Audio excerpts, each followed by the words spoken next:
Welcome back to When Harry Met Board Games, where we feed our people with relatable content, and our victory condition is your satisfaction. I'm Harry, and today we have another playthrough and review for you all. Today I'm going to be playing through this game right here, Genesis Battle of Champions. Full disclaimer, this is a paid playthrough and review. For more information on the game, check in the description down below for a link and further details. Now, Genesis Battle of Champions is a fantasy-themed two-player collectible card game with a spatial element to it. The playmat right here consists of a 6x5 grid on which players will be placing their champions, their creatures, and other characters, maneuvering them along the way in the efforts to engage in combat, attack, and defeat their opponent, ultimately with the goal of knocking their health down to 0, because that is one of the two ways that you win the game. The other way you win the game is by having your opponent run through their entire deck.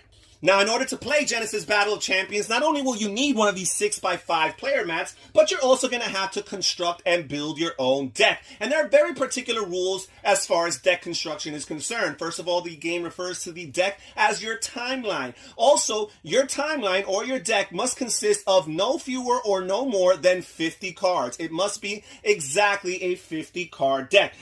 Now, when constructing your deck, there are a few additional parameters that you must keep in mind. First of all, the collective sum of all your cards cannot add up to more than 250 chi. And chi is basically an additional value or stat or currency in this game, represented by this symbol right here.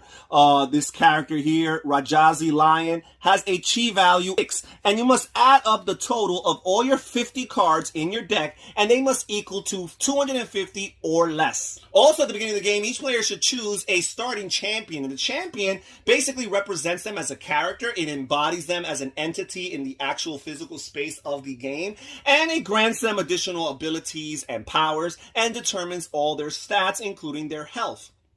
Now, when constructing your deck, you're keeping in mind that your starting champion has 3 affiliations, represented by these symbols here on the right side of the card. And basically what this is, that all the cards here, whether it's creatures or action cards, all of these cards have 1, 2, or 3 affiliations of their own. And as long as one of these cards match in their affiliation with one of the 3 affiliations of your champion, then that card is valid for your deck. So again, it's very particular and very specific as far as deck construction is concerned. You can only keep it to 50 cards. Your total chi value must be 250 or less. And all of the cards in your deck has to have at least one affiliation that matches and corresponds with one of the 3 affiliations of your champion.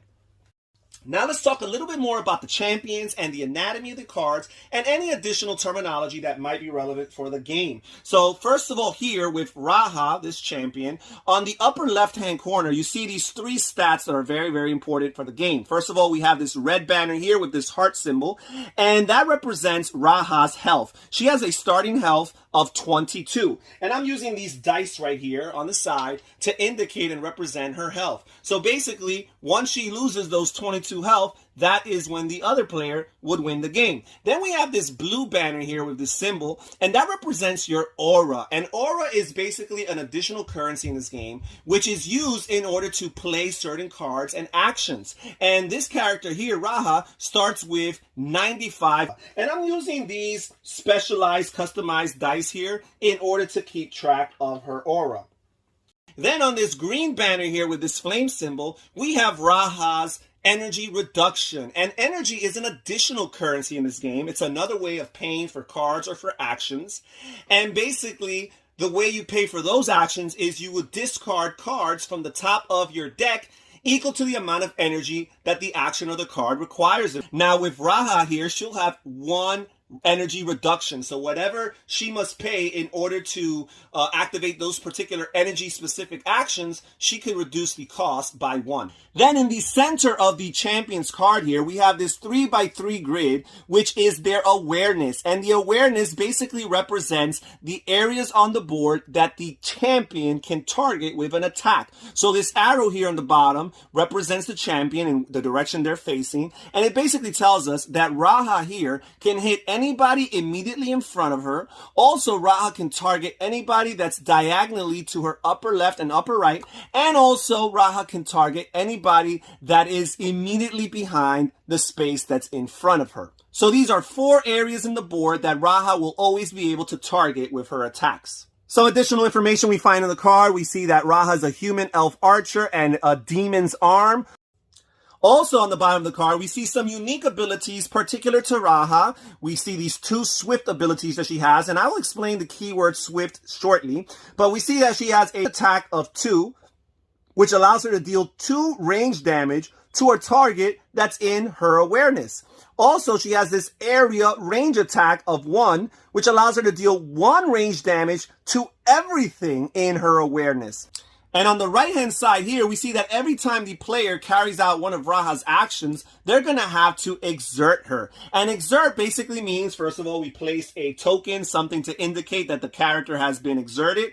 And also it means that that character is no longer available until all other characters have been exerted. And that's a very interesting detail of this game, where rounds are not necessarily determined by amount of actions that need to take place, but it's simply determined by when there are no longer any characters on the board or on the playmat who are not exerted. Once all characters on the playmat are exerted, then all characters will be refreshed and a new round will begin. Now, I mentioned the swift keyword earlier, and swift is basically one of 4 different types of actions. You have your action, regular actions, which is represented by the keyword action, and this refers to your basic actions that you take on your turn when you're the active player. Now, swift actions, along with being able to take them during your regular turn when you're the active player, you can also choose to take them at the end of your turn, during the end phase of your turn, unlike regular actions that can only be taken during your action phase. Now, another type of action that we have in this game are your trigger actions. And your trigger actions are pretty self-explanatory.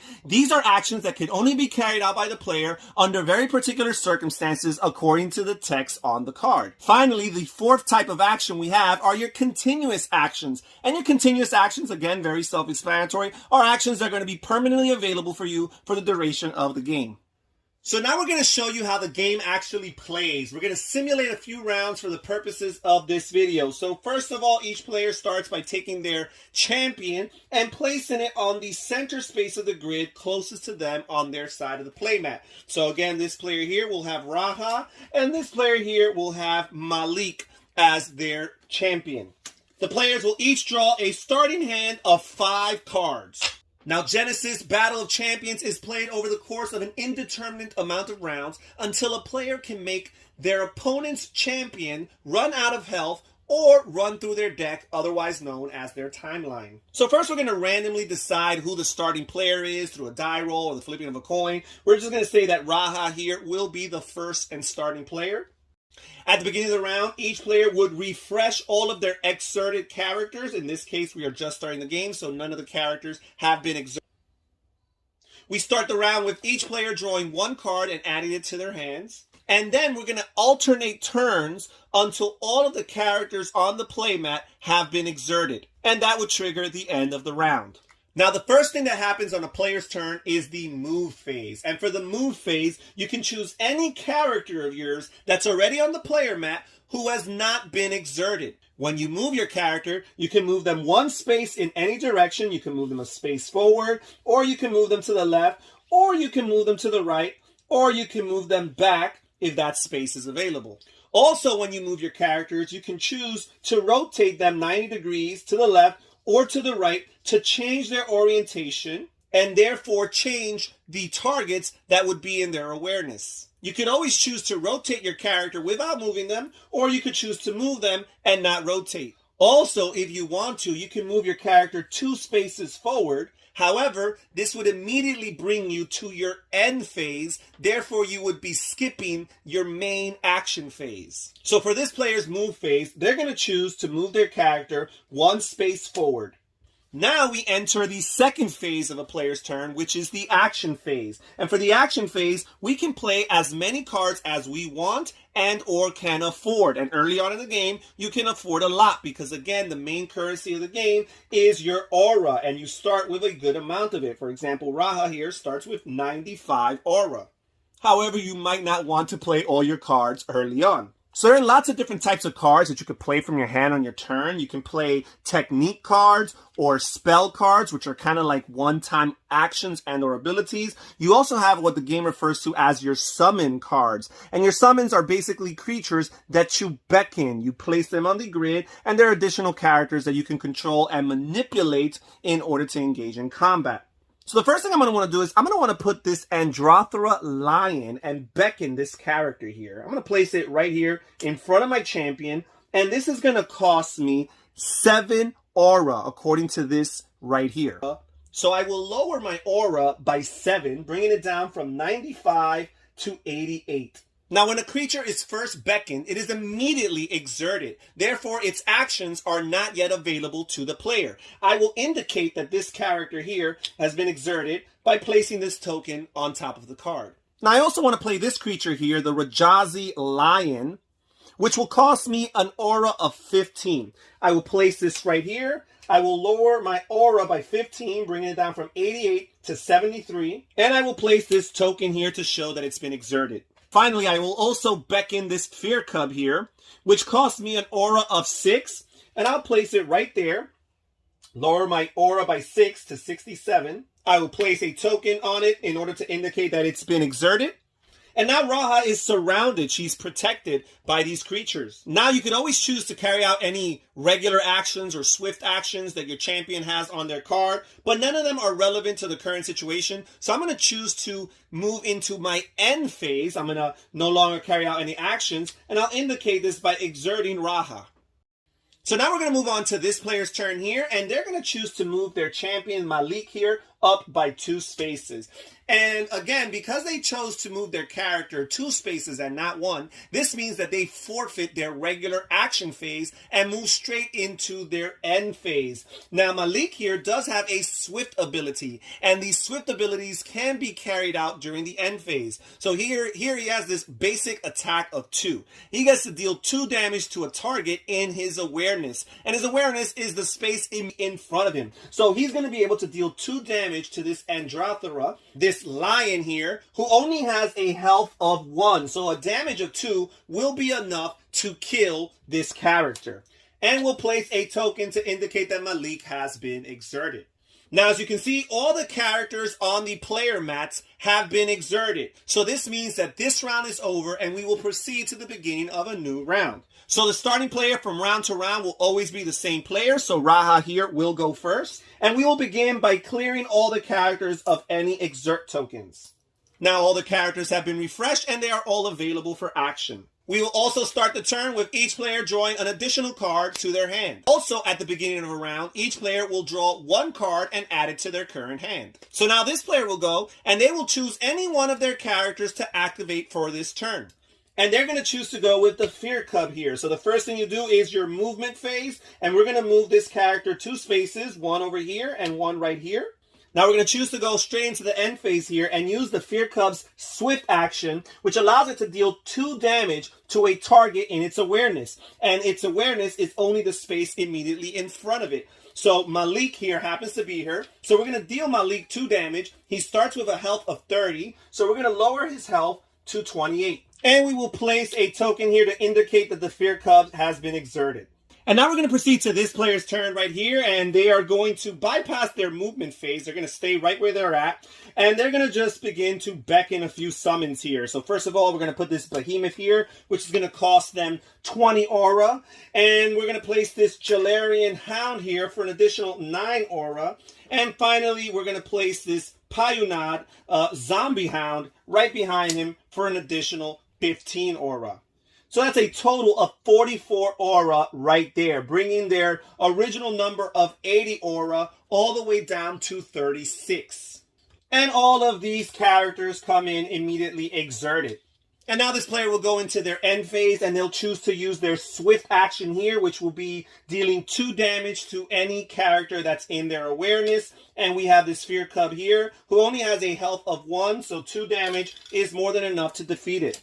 And now Malik is done with their turn, and we will move on to Raha over here. And we're going to choose to activate the Rajasi Lion here. And we're going to move the Rajasi Lion 2 spaces, therefore bypassing our regular action phase. Again, you're only allowed to move your characters 1 space and go into your action phase. If for whatever reason you move them 2 spaces, you're basically forfeiting your regular action phase. So we're moving straight into the end phase, but we're going to use this Lion's Swift ability here, which is a holy attack, which allows it to deal 3 holy damage to a target in its awareness. And its awareness would include either Malik or any other characters that were immediately to the left or the right of the Rajasi Lion. So we're going to deal 3 damage to Malik, whose health is now down to 28. An additional 3 will bring it down to 25. And we will exert the Lion right here. Now, the Malik player has all of his characters already exerted. Therefore, there's no creature that could be activated, and they must pass their turn. So the Raha player will now take their turn again, and they're going to bypass the movement phase. They will stay put right where they are, and they're going to go straight into beckoning some summons. So we're going to put the Rajasi Lion, another one, is back in the game over here. And we are going to immediately exert it. This is going to cost 15 aura, lowering Raha to 52 aura in total. Ra's going to choose to go to her end phase and exert in order to use this swift ability here. Range attack of 2. She can deal 2 damage to a target in her awareness. And it just so happens that Malik is in Raha's awareness 2 spaces immediately forward. Therefore, she gets to deal 2 damage to Malik, who right now has a health of 25. And we are going to lower it to a health of 23. We'll place this token here on Raha to indicate that she's been exerted. And now all of the characters on the board have been exerted. Therefore, we will begin a new round by first of all refreshing all of the characters. And again, every player will draw 1 card to add to their current hand. And again, the starting player would begin the turn, and we would keep on going back and forth, dealing damage to each other's creatures and summons, and ultimately hoping to deal damage to our champions, lowering their health to 0, or seeing who can do the most damage or outlast their opponent before their deck runs out. Whoever has their champion defeated or runs through their entire deck is the loser of the game. Let's get back and hear my final thoughts. Now, what are my final thoughts about Genesis Battle of Champions? First of all, let's get the obvious out of the way. This game reminds me a lot of Magic the Gathering in the sense that this is a fantasy-themed 2-player tactical card game that follows a collectible model. Also, this game reminds me a lot of Summoner Wars in the sense that you have this player mat that consists of a 6x5 grid on which you place your characters and champions and maneuver them along the way in order to get to better positions in order to attack your enemies, with the ultimate goal of defeating the opponent's summoner or champion. So again, lots of similarities with these 2 games, and I must confess before I go any further that I'm a pretty big fan of these 2 games. Now, while I do not play these games as like lifestyle games, or not a lifestyle experience for me, I like to play these games casually from time to time, but again, I do have an inclination towards these type of games, so let's keep my opinion with a grain of salt. Now, I do appreciate the implementation of those aspects of gameplay in Genesis Battle of Champions, but even more so, I appreciate how it deviates from those previously mentioned designs. And let's talk a little bit about those deviations. First of all, as far as the spatial element is concerned, in Summoner Wars, there is no sense of orientation. Your characters always move in the same orientation. However, in Genesis Battle of Champions, when your character moves or advances, you can choose to rotate them 90 degrees left or 90 degrees right in order to change their orientation. And why does orientation matter so much in this game? Because in this game, it introduces this element of gameplay, which is referred to as awareness. A character has awareness, and the awareness from one character or one champion to another is going to differ. And the awareness basically indicates what spots on the grid from the character's current location, what spots on the grid can they target for an attack. And again, it's going to differ from character to character. And as you orient or reorient your character and rotate them 90 degrees, it's going to change your relationship to different cards. And therefore, your awareness will have to be reassessed and reevaluated. And that is very, very cool. Also, when it comes to the currencies that players are spending in order to carry out their actions and play different cards, it differs from Magic the Gathering, because in Magic the Gathering, players are building up their mana, which is the main currency in the game, in order to cast spells and play cards throughout the game. However, in this game, you start off with your aura straight off the bat, and different champions have a different threshold or a different amount of aura. They also have a different amount of health, so they're going to vary in many regards. And your aura is there, it's available, and you can choose to spend it as you so please. And very early on in the game, you can run through your aura and basically use all your cards. Perhaps that's not the best from a strategic perspective, but the option is there. You do not need to count or depend on building the wealth of your mana pool in order to eventually cast some more powerful creatures and spells. The money is there available for you to start. Also, some cards allow you to spend energy in order to play them or to carry out their actions. And your energy is basically your deck. And your deck, you simply discard cards equal to the energy cost of the card or the action that you're trying to trigger. And you discard those cards from the top of your deck and put them into your discard pile. And it's really cool because, again, that's always an option. That's always something you can consider. But again, just like with the aura, you have to be thoughtful about it. You cannot be careless, because that deck, once it runs out, you will lose the game. If you run through your deck before your opponent, you have lost the game. So you do not want to be reckless. You do not want to be careless with the discarding of your cards. When you use energy, you want to find a way to be as efficient and economical as possible. If you're playing these cards and you're discarding cards from the top of your deck, it's because it's worth it. It's because the action that they're going to trigger is worth it to you, and it will be detrimental to your opponent. Also, this game divides all of the possible actions into 4 different phases. You have your regular actions, you have your swift actions, you have your trigger actions, and you have your continuous actions. And this all adds to the nuance and the subtleties of strategy. Players have to factor in which cards they're playing and when these cards are most effective. For example, a card that has swift actions is a very valuable card, because swift actions are the most flexible of all possible actions. You can carry them out in your regular action phase. You can carry them out later on in your turn, in your end phase. You could also even carry them out in reaction to another player's action. So again, the swift cards are very valuable. It's very important to keep track of the fact that some of these cards give you continuous, long-lasting actions that will carry out for the duration of their time on your player mat. You also want to be familiar with your trigger actions and be aware of what exactly triggers them, so that you do not overlook them and miss out on opportunities. And finally, probably the neatest feature of the game is the excerpt mechanism, where at the end of a character's turn, you will put a token on it in order to indicate that it is exerted, and you cannot use that character again for the rest of the round. And the round does not end until all characters on the player mats collectively, until all of them have been exerted. Then you begin a new round and you refresh all the characters, removing all the exert tokens, and not all characters are available. And as the game progresses, you're going to have more and more characters in future rounds, and you're going to have more options as far as the order in which you carry out your turns and which characters you choose, when and why. But again, you always have to factor in that once you do use a character, it's going to be exerted and it will not be available until that round is over. So if you like 2-player tactical card games, if you like fantasy card games, if you like games like Magic the Gathering and Summoner Wars, then Genesis Battle of Champions is a game that you absolutely have to try. Check in the description down below for a link to find more information about the game. That's it for today's video. Thank you so much for joining us. This is Harry saying take care, everybody. Stay safe, stay healthy, and have fun gaming.